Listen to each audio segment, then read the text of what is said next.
Hello guys, আজ সকাল থেকেই অঝোর ধারায় বৃষ্টি চলছে। আর এই বৃষ্টির রাতে ঝাল ঝাল গরম গরম চিকেন কষা হলে কেমন হয় বলো তো। যেমনি ভেবেছি তেমনি কাজ করেছি।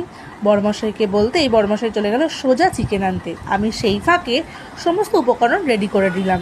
আলু কাটা, পেঁয়াজ ঘষা আর একটা মশলা বানিয়েছি, সেটা একটু পরে বলছি তোমাদের। বড়মশাই বাজার থেকে আসতেই চিকেনটাকে ভালো করে ধুয়ে নিলাম। আর চিকেনের জন্য যে মশলাটা বানিয়েছি, আদা, লঙ্কা, রসুন আর কিছু কুচনো পেঁয়াজ আর দুটো টমেটো একসঙ্গে মিক্সিতে পেস্ট করে নিয়েছি। এই মশলাটার টেস্টটা একটু অন্যরকম হয়। আর চিকেনটাকে ভালো করে ধুয়ে নিলাম। এরপর চিকেনটা ম্যারিনেট করার পালা। বেশি করে সর্ষের তেল দিয়ে ভালো করে চিকেনটাকে মাখালাম। চিকেনটা যত ভালো করে মাখাবে তার মধ্যে কিন্তু তেলটা, মশলাটা ভালো করে ঢুকবে আর তার স্বাদ আরও বাড়বে। এরপর পরিমাণ মতো নুন, হলুদ, জিরে গুঁড়ো আর তার সঙ্গে একটু চিনি দিয়ে মাংসটাকে ভালো করে ম্যারিনেট করে রাখলাম। আর যে মশলাটা বানিয়েছিলাম সেটাও দিয়ে দিলাম। এরপর কেটে রাখা আলুগুলো নুন আর হলুদ দিয়ে ভালো করে লাল লাল করে ভেজে নেবো। আলুগুলো লাল লাল করে ভাজলে মাংসটার কালারটা কিন্তু খুব ভালো হয়।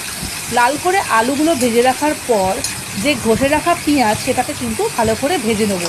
আর কিছুটা কুচনো পেঁয়াজ আমি কিন্তু মাংস ম্যারিনেট করার সময়ও দিয়েছি, যেটা ভিডিওটার মধ্যে দেখানো হয়নি। ভালো করে আলুটাকে লাল লাল করে ভেজে তোলার পরে যে ঘষে রাখা পেঁয়াজ সেটা ভাজতে শুরু করলাম। ভালো করে পেঁয়াজটা ভাজা হলে আমি কিন্তু ম্যারিনেট করে রাখা চিকেনটা দিয়ে দেবো।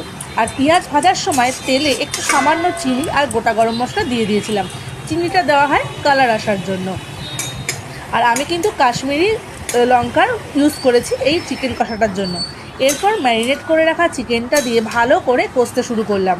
চিকেন যত কষানো হবে তত চিকেনের টেস্ট বাড়বে, চিকেনটা ভালো করে সেদ্ধ হবে।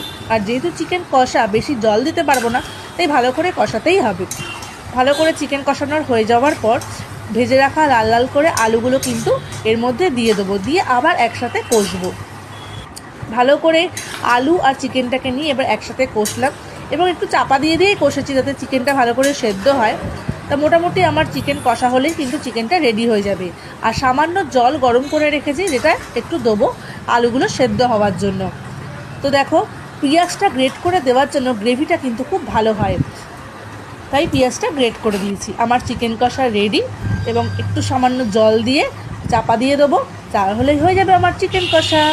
আমার চিকেন কষা কিন্তু পুরো রেডি সার্ভ করার জন্য। তো বন্ধুরা, তোমরা দেখে কমেন্ট করো যে কেমন লাগছে। আর অবশ্যই তোমরা কিভাবে চিকেন রান্না করো আমাকে কিন্তু কমেন্ট করে জানাবে। Tata, good night.